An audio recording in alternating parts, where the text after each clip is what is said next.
नमस्कार, आप देख रहे हैं अलर्ट इंडिया न्यूज़ और मैं हूं अरुण त्रिसल। आज हमारे साथ सैयद सलीम गिलानी जी हैं, जो कि कश्मीर के लीडर हैं और परिचय के कोई मोहताज नहीं हैं। ये कश्मीर से निकले हुए हैं अपने एक टूर पर और लोगों से ये मिल रहे हैं, नेताओं से ये मिल रहे हैं, हर जगह जो है ये मिल रहे हैं। आइए इनसे बात करते हैं, इनका कश्मीर से आने की क्या वजह है। जी, सबसे पहले तो अलर्ट इंडिया न्यूज़ में आपका खैर मकदम। जी, बहुत शुक्रिया आपका। जी, हमें बताइए कि कश्मीर से आप निकले हैं और आपका मकसद क्या है? देखिए, हम चाहते हैं कि जो दिलों की दूरियां हैं, जो मज़हब के नाम पे सियासत की गई और लोगों को एक दूसरे से दूर किया गया, ख़ित्तों के नाम पे सियासत की गई, फिर लोगों को एक दूसरे से दूर किया गया, ख़ासकर जम्मू और कश्मीर के दरमियान नफ़रतें फैलाई गई। तो हमने एक छोटी मोटी कोशिश की कि हम यहाँ अच्छे लोगों से मिलें, अहले नज़र लोग हैं, अहले फ़िक्र लोग हैं, उनसे मिलें। और फ़र्स्ट ऑफ़ ऑल जो जम्मू और कश्मीर के दरमियान ये दूरियां की हैं, सिर्फ़ हुक्मरानों ने अपनी हुकूमत का वो रास्ता सीधा करने के लिए इन नफ़रतों को कम किया जाए और लोगों के साथ इसको शेयर किया जाए कि इन नफ़रतों के हवाला से हमें क्या मिला और हमारे हुक्मरानों को क्या मिला। उन्हें हुकूमत मिली और हमें इसकी जो है इसका नुकसान उठाना पड़ा। तो हम चाहते हैं कि जम्मू और कश्मीर, हिंदू और मुसलमान, डोगरा और कश्मीरी, ये सबसे पहले इंसान हैं, फिर हमारी कॉमन ज़रूरतें हैं, फिर हमारी मुश्तरका जो है ज़रूरतें हैं और उनके हवाला से हमें बात की जाए। और यही एक मुद्दा है जिसको हम लेके आज कठुआ हैं। मैं जम्मू में भी था, यहाँ मुख्तलिफ़ शख्सियात से मुलाकात हुई, उनमें एक्स मिनिस्टर भी हैं, लीडर भी हैं, समाजी कारकुन भी हैं, वकला भी हैं। तो आज बाबू सिंह जी से भी मुलाकात हुई और यहाँ अभी हमारा कुछ और प्रोग्राम भी है। तो इसके बाद हम पुंछ और राजौरी जाएंगे, वहाँ भी लोगों से मिलेंगे। क्या समझते हैं आप कश्मीर और जम्मू की जो दूरियां हैं कैसे ख़त्म होगी? देखिए जी, दिल बड़े करने की ज़रूरत है और जो गलतफहमियाँ फैलाई गई हैं उनको ख़त्म करना है। और मैं आपको एक मिसाल दूँ, 370 को जम्मू कश्मीर के लिए महाराजा हरी सिंह ने जम्मू के अवाम की डिमांड पे, पंडितों की अवाम की डिमांड पे अपने उस 1927 की उस देखिए आप स्टेट से 1927 लिखा हुआ है, लेकिन इस तरह से इसको पेश किया गया कि ये मुसलमानों का है 370। फिर इसको यूँ पेश किया गया कि इसके हवाला से जी अब जम्मू को ये किया जा रहा है। इसी तरह से कश्मीर में भी ये किया गया बहुत कुछ जो जम्मू के ख़िलाफ़ किया गया। तो इसलिए मैंने कहा कि ये सियासी लोगों का ऐसा बीज बोया हुआ है जिसको काटना बहुत ज़रूरी है, जिसको निकालना बहुत ज़रूरी है। और लोगों के दरमियान मिसाल के तौर पे मैं कहूँ कि अगर जम्मू कश्मीर का इशू है, मसला है, इसके हवाले से दोनों खित्ते सफ़र कर रहे हैं। अगर हमारे लोगों में बेरोज़गारी है तो जम्मू में बेरोज़गारी है, श्रीनगर में बेरोज़गारी है। अगर हमारे लोगों को बेकारी है तो यहाँ भी बेकारी है, वहाँ भी बेकारी है। अगर हमारे लोगों के सियासी हकूक़ हैं, अगर जमहूरी हकूक़ हैं, आइनी हकूक़ हैं जो हमारे पास नहीं है इस वक्त, तो ये दोनों इसका सफ़र कर रहे हैं। लिहाजा हम कहते हैं कि हमारी ये ज़रूरतें कामन हैं। आइए हम दुश्मनी करें, लड़ाई करें, गुर्बत के ख़िलाफ़ लड़ाई करें, इस बेचैनी और बेसुकूनी के ख़िलाफ़ लड़ाई करें, इन नफ़रतों के ख़िलाफ़ लड़ाई करें, इस बेरोज़गारी के ख़िलाफ़ लड़ाई करें जो आपकी और हमारी कामन ज़रूरतें हैं उनके हसूल के लिए। तो मुझे लगता है कि लोग अब समझ रहे हैं और लोग ये भी समझ गए कि हुक्मरान तबका किस तरह से लोगों को बांट रहा है। मुझे उम्मीद है कि आने वाले कल में, अगरचे इसमें टाइम लगेगा, लेकिन अच्छे लोगों की ज़रूरत है कि वो काम करें, तो हम फिर से वो पुराना वाला जम्मू कश्मीर जिसमें हिंदू, मुसलमान, सिख, ईसाई अपनी अपनी जगह खुश थे। और हम चाहेंगे कि जम्मू कश्मीर को भी फिर एक गुलदस्ते की मानद इस बाग में नुमायाँ किया जाए। स्टेटहुड की बात चल रही है, क्या समझते हैं आप? स्टेटहुड जो है वो मिलना चाहिए? स्टेटहुड तो हमारा हिस्सा है।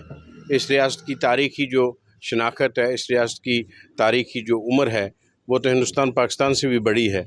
लिहाजा स्टेटहुड हमारा हिस्सा है। बल्कि मैं ये कहूँगा कि सिर्फ स्टेटहुड ही नहीं, स्टेटहुड जिसमें आइनी गारंटी हो हमारे जॉब्स की, हमारी ज़मीनों की। और मैं आज सुन रहा था, यहाँ लोग मिले कि जम्मू में किस तरह से गैर रियासती बाशिंदे आ रहे हैं, किस तरह से यहाँ से ज़मीनें ख़रीदी जा रही हैं, किस तरह से यहाँ लोकल लोग अपना वो दर्ज कर रहे हैं रोश जो है उनका। तो हम तो ये कहते हैं कि स्टेटहुड के साथ साथ जो जम्मू कश्मीर की आवाम का हक है, उनका स्पेशल स्टेटस है, वो भी उनको दिया जाए। और इस हवाला से हमें आइन ने जम्मू कश्मीर के अवाम को जो मुराद दी हैं वो मांगना जम्मू कश्मीर के अवाम का हक है और जम्मू कश्मीर के लोग उसका डिमांड करें। क्या समझते हैं कि किस तरह से आप कश्मीर के और जम्मू के लोगों को आपस में मिलाएंगे? क्या एजेंडा रहेगा? बस बड़ा एजेंडा यही है कि हमारी जो कामन ज़रूरतें हैं, कामन तकाज़े हैं, कामन मुतालबे हैं, उन पे जम्मू कश्मीर के लोगों को इकट्ठा किया जा सकता है और उन्हें ख़बरदार किया जा सकता है, बाखबर किया जा सकता है कि उनके ख़िलाफ़ किस तरह की सियासत की गई है। 70 बरस से सियासत होती रही, उसके बाद सियासत हुई। इस सियासत ने जम्मू कश्मीर को बांटा है। हम कहते हैं सियासत करो, मुद्दों की सियासत करो, डेवलपमेंट की सियासत करो, इलाकों की तरक्की की सियासत करो, लोगों की ज़रूरियात की सियासत करो। लेकिन ये सियासत कि वो मुसलमान है उसको वोट ना देना, ये हिंदू है उसको वोट ना देना, हमारी ये तमन्ना है कि मुसलमान को हिंदू जिताए और हिंदू के हक़ में हम वोट दें, तब जाके जम्मू कश्मीर का वो नक्शा फिर से बहाल होगा। आप देख रहे हैं जब 2014 के बाद धर्म की राजनीति को बढ़ावा दिया जा रहा है। 100% धर्म की राजनीति को बढ़ावा दिया जा रहा है। और मैं पूछता हूँ उन लोगों से जो धर्म की राजनीति करते हैं, वो अपने इस साथ क्या इंसाफ कर रहे हैं और लोगों के साथ क्या इंसाफ कर रहे हैं। आज जम्मू के वोटर से भी पूछो उसको क्या मिला, कश्मीर के वोटर से भी पूछो उसको क्या मिला। लिहाजा ये वही सियासत है जो सिर्फ अपने इक़्तिदार के लिए है, इसमें लोगों का कोई नफ़ा नहीं है और रियासत इस सरज़मीन का कोई नफ़ा नहीं है। डेवलपमेंट की आपने बात की, आप देख रहे हैं कि किस तरह से त्रासदी आई और जितने भी पुल हैं सब टूट गए और जम्मू कश्मीर जो है वो हिंदुस्तान के साथ अलग हो गया। क्या समझती हैं आपकी इस तरह की डेवलपमेंट्स जिसमें लोगों का काफ़ी रोष है, लोग सड़कों पर हैं, लोग कह रहे हैं सब स्टैंडर्ड काम हो रहे हैं, करप्शन जो है वो पीक पर है, आपका क्या कहना है? एक रियासत पे जब 3 लोग हुक्मरान हों, 3 तरह की हुकूमतें हों, गवर्नर जी के पास एक हुकूमत है, उमर अब्दुल्ला के पास दूसरी हुकूमत है और हमारी होम मिनिस्ट्री दिल्ली से तीसरी हुकूमत कर रही है, वहाँ यही होना है। मतलब कि आप समझते हैं कि इस वक्त जम्मू कश्मीर में जो है करप्शन का बोलबाला है? बिल्कुल, यहाँ कोई एक जवाबदेही नहीं है। किसी को बुलाया जाए, क्या एक बुलाएगा तो दूसरा उसकी मदद करेगा, नहीं ये तो मेरा आदमी है, दूसरा बुलाएगा तीसरा ये तो मेरा आदमी है। लिहाजा ये तो तबाही है जहाँ पे हुकूमत जो है वो पावरफुल ना हो, वो एक ना हो, एहसास जवाबदेही आपके मुलाजमों में ना हो, आपके अफसरों में ना हो, उनका एहतसाब ना हो, उन्हें ये पता ना हो कि हमारा कोई बचाने वाला नहीं है अगर गलत करेंगे। अब जो गलत करता है उसको पता है मुझे ए बचाता है, बी पकड़ेगा, ए सिफारिश करेगा, ऐसे में तो तबाही होनी है। और हम चाहते हैं कि रियासत का जो इंतज़ाम है, रियासत का जो निज़ाम है जो बिगड़ा है, उसको उसी तरह से बहाल किया जाए जिस तरह से रियासत का अपना निज़ाम था। जी बाबू सिंह जी, क्या देख रहे हैं, कश्मीर से चल कर ये आए हैं, पूरे जम्मू कश्मीर में एक पैगाम जो लेकर ये वहाँ से निकले हुए हैं, किस तरह से आप समझते हैं? मैं सलीम गिलानी साहब मेरे दोस्त हैं, आज ये सब लोगों से मिल रहे हैं, मुझे भी मिलने आए हैं, तो मैंने इनका खैर मकदम किया है। ये अच्छा स्टेप है, पॉजिटिव स्टेप है। जम्मू वालों को कश्मीर वालों से मिलने के लिए कश्मीर जाना चाहिए, कश्मीर वालों को जम्मू जाना चाहिए और जम्मू कश्मीर वालों को लद्दाख जाना चाहिए। और गवर्नमेंट ऑफ इंडिया इजाज़त दे तो हमें जम्मू कश्मीर लद्दाख के लोगों को जो गिलगित बल्तिस्तान और पीओके में भी जाना चाहिए, क्योंकि वो भी जम्मू कश्मीर का हिस्सा है एक तो इनिशिएटिव तो पॉजिटिव है। लेकिन मेरा ये मानना है कि ये जो जम्मू कश्मीर की ये जो स्टेट है, हम सब मिल के आगे चलें। इसके लिए जब तक हम एक कॉमन विज़न, कॉमन नैरेटिव और कॉमन गोल आपस में बातचीत करके, inter regional dialogue, debate, discussions करके पीसफुली डेमोक्रेटिकल के एक कंसेंसस पर नहीं पहुंचते तो सिर्फ इमोशन से या सिर्फ बात करने से हमारी यूनिटी नहीं हो सकती। यूनिटी का बेसिस ये है कि हमारा एक कॉमन गोल सेट हो। आज तक जो हम डिवाइडेड हाउस हैं, उसकी वजह ये है जम्मू वाले जम्मू सेंट्रिक नैरेटिव अडॉप्ट करते हुए एंटी कश्मीर स्टैंड लेते, कश्मीर वाले कश्मीर सेंट्रिक लाइन लेके वो जम्मू से दूर हो जाते हैं, और लद्दाख वाले जो हैं वो लद्दाख सेंट्रिक लाइन लेके, इसी तरीके से गिलगित बल्तिस्तान। तो ये जो नैरो नैरेटिव है, इसने जम्मू कश्मीर की जो एक यूनाइटेड तहरीक बननी चाहिए थी वो बनने नहीं दी, बल्कि हम एक डिवाइडेड हाउस बन के रह गए। रिजल्ट उसका ये निकला, जम्मू कश्मीर की तहरीक को बुरी तरह से कुचला गया, मिसहैंडल किया गया, बर्बाद किया गया, और अब हम एक गंभीर संकट से दो चार हैं, उसको कन्फ्रंट कर रहे हैं। नंबर एक। नंबर दो, मेरे सामने मैं समझता हूँ कि जम्मू कश्मीर जब 1947 में आज़ादी मिली और ब्रिटिश इंडिया का बंटवारा हुआ, कम्युनल बंटवारा हुआ, और उसके बाद ही जम्मू कश्मीर में जब ट्राइबल हमला हुआ तो जम्मू कश्मीर का भी बंटवारा हो गया। हमारी रियासत जो है, तमाम फ्यूडल स्टेट जो थी, 564 फ्यूडल स्टेटों का फ्यूचर तय हो गया, लेकिन हमारी स्टेट जो है ये एक डार्क टनल में फंस गई। एक हिस्सा पाकिस्तान के कंट्रोल में आ गया, एक हिस्सा एक्सेशन की बुनियाद पर जम्मू कश्मीर के पास, इंडिया के पास आ गया, बीच में सीज फायर लाइन जिसको अब LOC कहते हैं, और तब से लेकर आज तक जम्मू कश्मीर उस डार्क टनल में फंसी हुई है और वहाँ से निकली नहीं है। तो फर्स्ट फोकस जो है, जो बुनियादी जो हमारे सामने चैलेंज है वो ये है, और इसकी मिसहैंडलिंग की वजह से जम्मू कश्मीर में मिलिटेंसी स्टार्ट हो गई, काउंटर मिलिटेंसी पैदा हो गई, और पीस पूरी तरह से डिस्टर्ब हो गया, इनस्टेबल हो गया, और जम्मू कश्मीर के टोटल विकास को बुरी तरह से इसने इफ़ेक्ट किया, हमारी इकानमी को इफ़ेक्ट किया, हमारे सारे माशरे को किया, और हज़ारों लाखों लोगों ने मतलब उनकी बलि चढ़ गई लेकिन कहीं नहीं पहुंचे। इसलिए पहला तो मैं समझता हूं कि हमें प्रोसीड करना चाहिए कि जम्मू कश्मीर जो है जिस डार्क टनल में फंसी है उसका रास्ता ये है कि यहाँ परमानेंट पीस हो, मिलिटेंसी ख़त्म हो, काउंटर मिलिटेंसी ख़त्म हो। लेकिन ये तब हो सकती है जब इसका रूट काज जो है उसको एड्रेस किया जाए। रूट काज ये है कि जम्मू कश्मीर एक 47 से अनसेटल्ड पॉलिटिकल मसला है, और जब तक इस अनसेटल्ड पॉलिटिकल मसले को डेमोक्रेटिकली, पीसफुली और डायलॉग के जरिए इसको सेटल करने की एक ईमानदाराना अप्रोच नहीं बना जाती, तब तक जम्मू कश्मीर स्टेबल नहीं हो सकता, पीस। एक तो ये एक बुनियादी नैरेटिव है जिस पर हम सब, जम्मू वाले, कश्मीर वाले, लद्दाख वाले, गिलगित बल्तिस्तान वाले और POK वाले, हम इस बुनियादी कि जम्मू कश्मीर का एक रीज़नेबल, एक जस्ट, एक रैशनल सोल्यूशन निकले इसका, इस पर हम सब इकट्ठे हो सकते हैं। एक नैरेटिव, एक कॉमन वे आउट गोल हमारे सामने बुनियाद बने। दूसरा है कि जो पिछले दिनों 2019 में जो हमारी स्टेट को डिसमेंटल किया गया और हमारा जो बचा खुचा स्पेशल ऑटोनोमस स्टेटस था उसको ख़त्म करके पूरी तरह से वो मर्ज करने का जो अप्रोच थी, वो अप्रोच काउंटर प्रोडक्टिव थी, वो अप्रोच अनकॉन्स्टिट्यूशनल थी, वो एक पॉलिटिकल ब्लंडर भी था, और उसके कोई अच्छे रिजल्ट भी नहीं निकले हैं। इसलिए मैं कहता हूं कि ये तुरंत दूसरे 2 एजेंडे तुरंत जम्मू कश्मीर स्टेट को, जैसे सुप्रीम कोर्ट ने कहा है कि स्टेट को बहाल करो, लेकिन अनफॉर्चुनेटली सुप्रीम कोर्ट ने कोई टाइमलाइन फिक्स नहीं किया, कोई डेट नहीं दी। मैं कहता हूं कि सुप्रीम कोर्ट ने जो अब 2 महीने की डेट डाली है, सुप्रीम कोर्ट बाकायदा गवर्नमेंट ऑफ इंडिया को डायरेक्शन दे कि जम्मू कश्मीर स्टेट को तुरंत बहाल किया जाए। हमारा जम्मू कश्मीर के लोगों का, जम्मू वालों का, कश्मीर वालों का, लद्दाख वालों का बहुत नुकसान हो चुका है, हम बहुत पीछे चले गए हैं।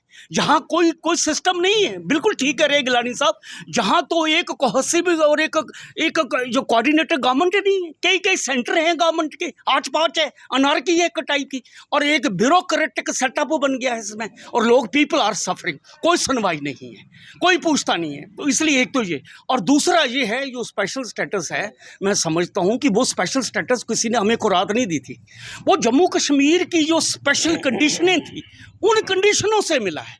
दूसरा मैं ये क्लियर करना चाहता हूँ कि 1927 में जब जम्मू के डोगरा सदर सभा के रूप में फॉर्म में महाराजा हरि सिंह को मिले थे कि हमारी नौकरियाँ, हमारी ज़मीनें, हमारे प्रिविलेज बचाओ, बाहर के लोग जो हैं वो इसको कैप्चर कर सकते हैं, तब महाराजा हरि सिंह जी ने 1927 में स्टेट सब्जेक्ट का रूल इंट्रोड्यूस किया, फिर 1932 में किया।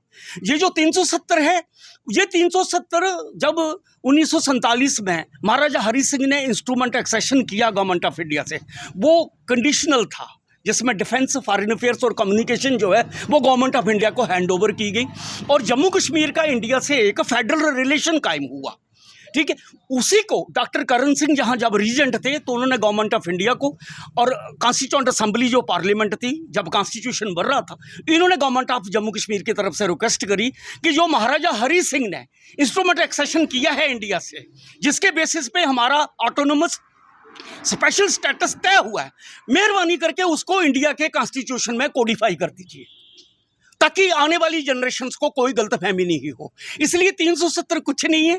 ये जो महाराजा हरि सिंह ने इंस्ट्रूमेंट एक्सेशन इंडिया के साथ और जम्मू कश्मीर को for the time being India के साथ जो रिलेशन बिल्ड किया फेडरल, उसी का दूसरा नाम 370 है, जिसको धीरे धीरे नेहरू के पीरियड से धीरे धीरे इसको इरोड किया गया और फाइनली 5 अगस्त 2019 को पूरी तरह से डिसमेंटल कर दिया। तो मैं ये समझता हूँ कि ये इसका फ़ायदा नहीं हुआ, इसका फ़ायदा नहीं हुआ। जम्मू कश्मीर के लोग और पर्टिकुलरली कश्मीर के लोग इंडिया के नज़दीक नहीं गए, बल्कि हमने इनको और एलिनेट कर दिया। और ये वे आउट नहीं है, वे आउट ये है कि हम जम्मू कश्मीर के लोगों का दिल जीते, माइंड जीते। We should win the hearts and minds of the Jammu Kashmir people. आप कुचल के, क्रश करके, मार के, मिसहैंडल करके, जेलों में बंद करके आप जो है किसी भी कम्युनिटी को या किसी स्टेट को मोटिवेट नहीं कर सकते, इंटीग्रेट नहीं कर सकते। अगर इंटीग्रेट करना है तो आपको जस्टिस करना होगा, आपको इंसाफ करना होगा और जम्मू कश्मीर के अनसेटल्ड पॉलिटिकल मसले को रीजनेबली, रैशनली और जस्ट बुनियादों पर इसको सेटल करना होगा। ये हमारा कंसर्न है। एंड में मैं ये कहूँगा, जो गिलानी साहब के साथ मिलके अभी ये जो क्लाउड वर्स्ट से, हैवी रेन से कश्मीर के अंदर, जम्मू के अंदर मतलब कितने लोग मर गए हैं, मतलब किश्तवाड़ में, कठुआ में, या बाकी हिस्सों में, तो वैष्णो देवी में जो मर गए हैं। तो एक तो मैं उनको सबको, हम दोनों मिलके खराजे अकीदत पेश करते हैं। जम्मू और कश्मीर यूनाइटेडली हम उनको कंडोलेंस देते हैं, उन परिवारों से अपनी हमदर्दियां एक्सप्रेस करते हैं और गवर्नमेंट ऑफ इंडिया को कहते हैं कि उनका जो नुकसान हुआ है उसकी रीजनेबली असेसमेंट करके उनकी भरपाई हो। दूसरा, हम दोनों मिलकर अपील करते हैं कि ये मैनिफेस्टेशन है, ये जो हमारा विकास का मॉडल है, ये विनाशकारी है, ये एंटी नेचर है, एंटी पीपल है, एंटी मैनकाइंड है। इसलिए हम दोनों अपील करते हैं गवर्नमेंट ऑफ इंडिया को, पूरे सिस्टम को, पूरे पॉलिटिकल लीडर्स को कि इस पर फोकस करें। ये विनाशकारी मॉडल जो है ये नुकसान करेगा, ये हमारी बर्बादी कर देगा। इसलिए इसको ग्रास रूट से लेकर टॉप तक इसको रिप्लेस करके हमें विकास का मॉडल नेचर और मैनकाइंड को बुनियाद बनाकर नेचर फ्रेंडली, मैनकाइंड फ्रेंडली विकास का मॉडल अडॉप्ट करना होगा। तो आपने सुना सैयद गिलानी साहब की भी बातें और बाबू सिंह जी की भी, और इन्होंने साफ तौर पे ये बात कही है, कश्मीर और जम्मू के लोगों के साथ जो है वो, लद्दाख के लोगों के साथ भी जो है वो अच्छा टाई अप रहेगा और ये किसी एक नतीजे पे पहुंचेंगे। डिस्कशन जो है इन लोगों की जारी रहेगी। आप देखना ये है कि ये कितना उसमें सफल होते हैं।